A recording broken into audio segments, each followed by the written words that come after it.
ficou a questão das atas. Existem duas atas pendentes de aprovação.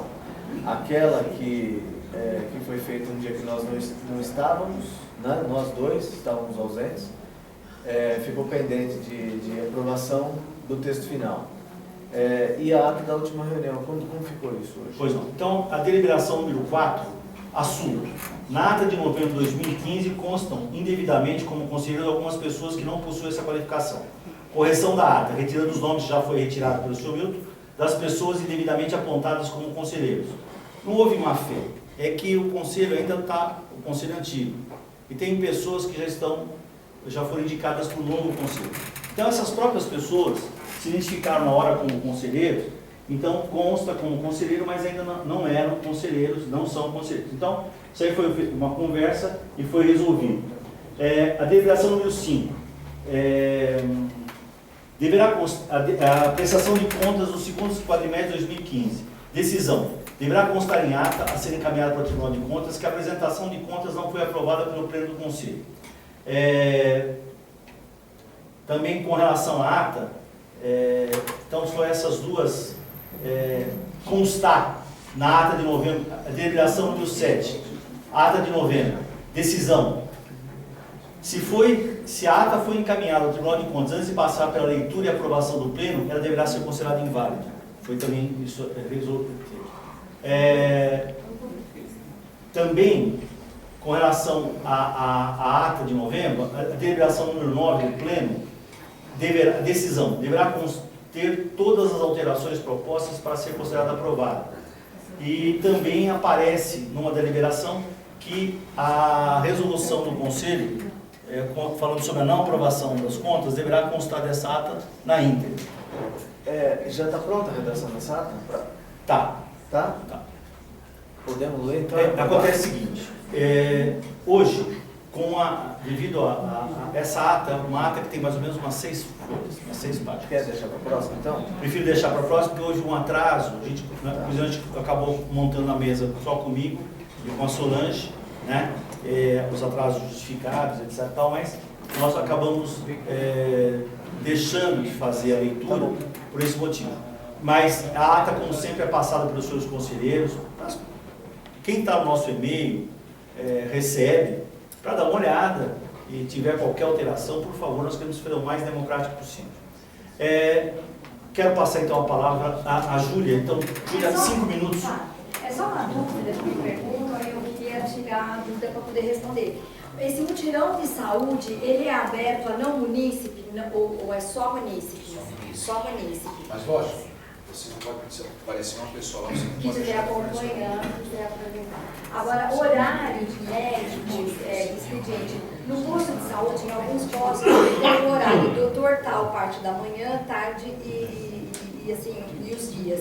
Esse horário da manhã, ele tem um horário assim que é especificado, ele tem que ficar tipo das 7 ao meio-dia ou das... A senhora fala do mutirão ou da... Não, isso agora unidade básica. Unidade básica. O horário, a gente tem algumas unidades que tem a relação dos médicos, os dias, e o período de expediente, então manhã, tarde. Então, esse manhã, ele teria que ficar das 8 da manhã ao meio-dia, ou não tem um horário? Mas amanhã é o quê? É das 8 às 7? São 4 horas. São 4 horas. Pode falar tudo que o pessoal falaram aqui. Vai querer marcar um horário que pra gente é mais conveniente de manhã, e não, a doutora só começa a atender depois das 10h30. É o seguinte, é uma luta que nós temos há muito tempo. Se o senhor chegar em qualquer unidade básica de saúde, de todos os funcionários, o senhor vai encontrar lá o horário de trabalho, entrada, saída, vai colocar a hora que ele vai ao banheiro, a hora que ele retorna do banheiro, a hora que ele almoça, a hora que ele faz a siesta, aí está tudo especificado. Quando se fala de médico, está escrito lá, manhã, tarde e noite. Essa é uma grande coisa que nós precisamos, é uma grande luta, mas só que não existe uma dificuldade muito grande de se plantar isso, mas nós como sociedade civil temos que exigir sim, não há diferença nenhuma, um trabalhador como qualquer outro. Então nós precisamos exigir que se coloque os horários. Já está melhorando, mas eu cheguei a conversar com o Vigílio, nós tivemos uma reclamação de um médico que ele entrava às 7 horas da manhã, isso, muitas reclamações chegam através de funcionários, e saía às 7h40. Então, esse médico acabou se aposentando, etc. Tal, mas duas coisas que esse conselho também, mais duas coisas que o conselho bate: o prontuário eletrônico e o ponto eletrônico, porque isso tem que ser feito, porque o grande problema, quando a gente vê o número de médicos que a cidade tem e os mutirões são realmente necessários, porque você vê a demanda que tem, né? Mas continua as mesmas histórias. Por exemplo, uma das reclamações que chegam muito ao conselho, as pessoas trazem, tem que operar de catarata, não opera porque não consegue passar para o cardiologista para fazer o pré-operatório. Então, pessoas esperando há 3 meses. Olha, vamos ter, sabe, dá para tem que haver gestão em cima disso, né? Agora, é uma cultura, né? Eu conversei. Essas demandas foram aceleradas. Sim.